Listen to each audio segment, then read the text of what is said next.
औज़ बिल्लाहि मिनश्शैतानिर्रजीम बिस्मिल्लाहिर्रहमानिर्रहीम। ये पेज नंबर है 66 जी और चैप्टर नंबर 5। इसमें हम पढ़ेंगे कायद-ए-आज़म बहैसियत गवर्नर जनरल पाकिस्तान, यानी पाकिस्तान बनने के बाद कायद-ए-आज़म ने गवर्नर जनरल पाकिस्तान की हैसियत से क्या कारनामे सर अंजाम दिए। तो कायद-ए-आज़म मोहम्मद अली जिन्नाह 7 अगस्त 1947 को नई दिल्ली से कराची रवाना हुए। आपके साथ आपकी बहन फ़ातिमा, मोहतरमा Fatima Jinnah, naval ADC lieutenant SM Ahsan और एयर EDC फ़्लाइट लेफ्टिनेंट अता रब्बानी थे। कराची में आपका बहुत गर्मजोशी से इस्तकबाल किया गया।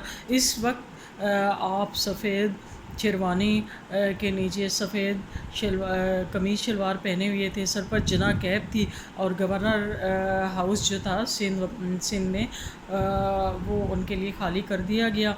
आप जब इस इमारत की सीढ़ियों पर चढ़ रहे थे तो आपने अपने नेवल ADC SM एहसन से कहा, तुम जानते हो कि मैं अपनी ज़िंदगी में पाकिस्तान देखने की उम्मीद नहीं करता था। जो कुछ हमने हासिल किया इस पर हमें खुदा का बहुत शुक्र अदा करना चाहिए।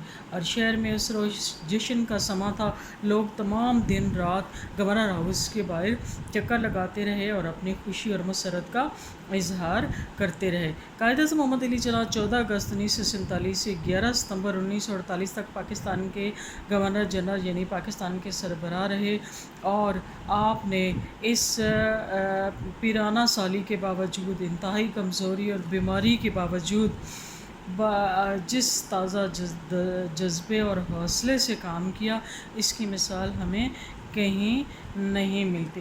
क्योंकि कायद-ए-आज़म मोहम्मद अली जिन्नाह सदाकत, दियानत, इस्तक़लाल के पैकर थे। आपका तदब्बुर और सियासी बसीरत मिसाली थी। कायद-ए-आज़म ने पाकिस्तान के लिए कानून की जंग लड़ी। अंग्रेज़ के बनाए हुए कानून को ही इस्तेमाल में लाकर उन्हें मजबूर किया कि इस कानून के तहत आप हमें अलग वतन दें। कायद-ए-आज़म मोहम्मद अली जिन्नाह अक्सर फरमाया करते थे कि अंग्रेज़ चालाक हैं लेकिन ज़हीन नहीं हैं। कायद-ए-आज़म ठंडे दिलो दिमाग के आदमी थे। मामले की तह तक पहुंचकर उसूलों की जंग लड़ते थे और इनकी ज़हाना सियासी तदब्बुर और उसूल पसंदी से मुतासर होकर पंडित विजयलक्ष्मी ने कहा कि अगर मुस्लिम लीग में 100 गांधी और कांग्रेस में एक कायद-ए-आज़म भी होता तो पाकिस्तान कभी ना बनता। यानी मतलब उसके कहने का ये था कि ये जो पाकिस्तान बना है वो मुस्लिम लीग में एक कायद-ए-आज़म के होने की वजह से, उनकी सियासी बसीरत की वजह से मुसलमानों ने ये वतन हासिल किया। कायद-ए-आज़म एक बहुत बासूल सियासतदान, निडर रहनुमा और आला पाए के वकील और अजीम मुदब्बर थे। आपने असूल पाकिस्तान के लिए मुसलमानों को मुस्लिम लीग के परचम तले जमा किया और क़याम पाकिस्तान के बाद पाकिस्तान को दरपेश मसाइल के सामने मजबूत चट्टान बनकर खड़े हुए और अपनी क़यादत से कौम में नया जोश व वल्वला और अज़म उन्होंने पैदा किया और वतन की तामीर और तरक्की में बहुत नुमायाँ कारनामा सर अंजाम दिया, नुमायाँ यानी किरदार अदा किया।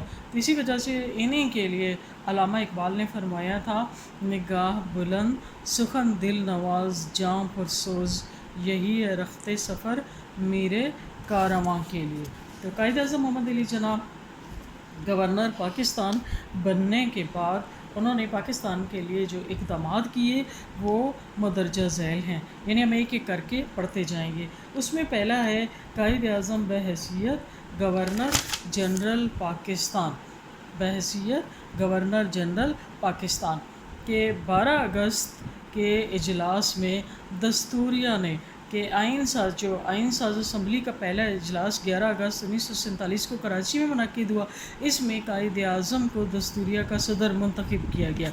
12 अगस्त के इजलास में दस्तूरिया ने बाबा कौम और कायद-ए-आज़म के मकाम मरतबे का रस्मी एतराफ़ किया और एक करारदाद पास की कि 15 अगस्त 1947 से उन्हें तमाम सरकारी कार्रवाई में कायद-ए-आज़म मोहम्मद अली जिन्नाह गवर्नर जनरल पाकिस्तान के तौर पर मुखातिब किया जाए। यानी ये डिसीजन लिया गया, ये डिसाइड किया गया कि उन्हें कायद-ए-आज़म मोहम्मद अली जिन्नाह गवर्नर जनरल पाकिस्तान के तौर पर मुखातिब किया जाए।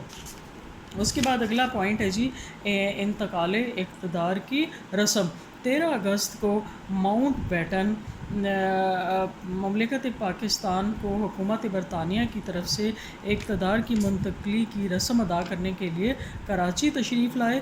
14 اگست کو پاکستان کی دستور ساز اسمبلی کا خصوصی اجلاس ہوا اور جس میں ماؤنٹ بیٹن نے یہ رسم ادا کی۔ اجلاس شروع ہونے کے بعد پہلے وزیر اعظم نے تقریر کی، اس کے بعد ماؤنٹ بیٹن نے سرکاری اعلان پڑھ کر سنایا اور اسمبلی سے خطاب کیا، اور اس دن اس سرزمین سے برطانیہ کا قومی جھنڈا یعنی یونین جیک ہمیشہ کے لیے اتار دیا گیا، الحمدللہ۔ اس تاریخی تقریب میں قائد اعظم محمد علی جناح نے پاکستان کے پہلے گورنر جنرل کی حیثیت سے حلف اٹھایا اور آپ سے یہ حلف جسٹس عبدالرشید نے لیا، اور یوں مسلمانان ہند کو تاریخ میں ایک نئے دور کے ساتھ ایک نئی مملکت مل گئی۔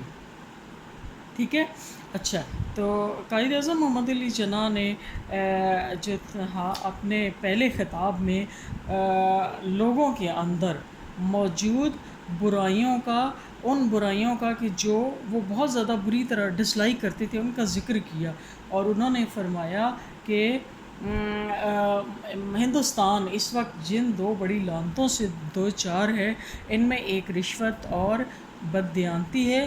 میں یہ نہیں کہتا کہ دوسرے جو ممالک ہیں وہ اس سے بالکل پاک ہیں، لیکن میرے خیال میں ہماری حالت جو ہے وہ بہت زیادہ ابتر ہے، بہت بری ہے۔ یہ یقیناً ایک زہر ہے۔ میں کسی نوعیت کی بددیانتی، اقربا پروری کو کبھی برداشت نہیں کروں گا، اور جو مجھ پر براہ راست یا بالواسطہ ڈالا جائے گا اس طرح کا کوئی دباؤ یا اثر، تو جہاں کہیں مجھے معلوم ہوگا کہ ایسی کوئی خرابی رائج ہے یا اعلیٰ یا ادنیٰ سطح پر کہیں بھی موجود ہے، میں یقیناً اس کو روا نہیں رکھوں گا۔ ٹھیک ہو گیا۔ اس کے بعد ہے قانون ساز اسمبلی۔ قانون ساز اسمبلی پاکستان کی پہلی قانون ساز اسمبلی جو تھی وہ 69 ارکان پر مشتمل تھی۔ یہ ارکان ہندوستان کی پارلیمنٹ میں پاکستانی علاقوں کی نمائندگی کرتے تھے۔ ٹھیک ہے، اس کا پہلا اجلاس 11 اگست 1947 کو منعقد ہوا، اور یہ اجلاس جو تھا وہ 14 اگست تک جاری رہا۔ اس میں کئی بڑے فیصلے کیے گئے، اور بعد ازاں اس میں جب بھاولپور، خیرپور، صوبہ سرحد اور بلوچستان کی ریاستیں شامل ہوئیں تو ان ریاستوں کو بھی نمائندگی دی گئی، یعنی 4 اور ارکان آ گئے نا، تو پھر تعداد کتنی ہو گئی جی؟ 69 سے کتنی ہو گئی تعداد؟ 73۔ اور 1948 کو مہاجرین کی نمائندگی کے لیے پھر 6 نشستیں اور بڑھا دی گئی، تو 73 + 6 کتنی ہو گئی؟ تو قومی اسمبلی کے ارکان کی کل تعداد 79 ہو گئی۔ اگلا پوائنٹ ہے جی نیا پرچم، یعنی پہلے جو تھی قومی قانون ساز اسمبلی میں ارکان کی تعداد وہ تھی 69، پھر اس کے بعد کتنے 4 اس کے اندر ریاستیں آئیں، بھاولپور، خیرپور، سرحد اور بلوچستان، پھر تعداد ہو گئی 73۔ اس کے بعد مہاجرین کے لیے 6 نشستیں کریٹ کی گئیں، بڑھائی گئیں، تو پھر تعداد جو تھی وہ 79 ہو گئی۔ اس کے بعد ہے نیا پرچم۔ دستور ساز اسمبلی نے اپنے پہلے اجلاس میں پاکستان کے لیے نئے پرچم کی منظوری دی، لیکن اس کے اوپر کافی بحث و مباحثہ کیا گیا۔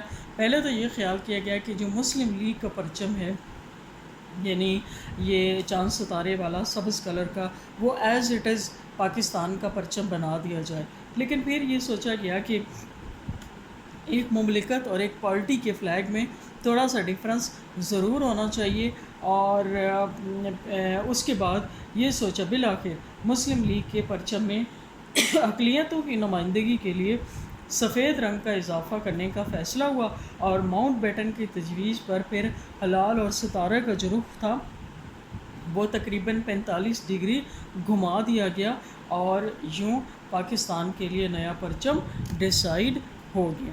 ٹھیک ہے، اب تک یہ کافی ہے۔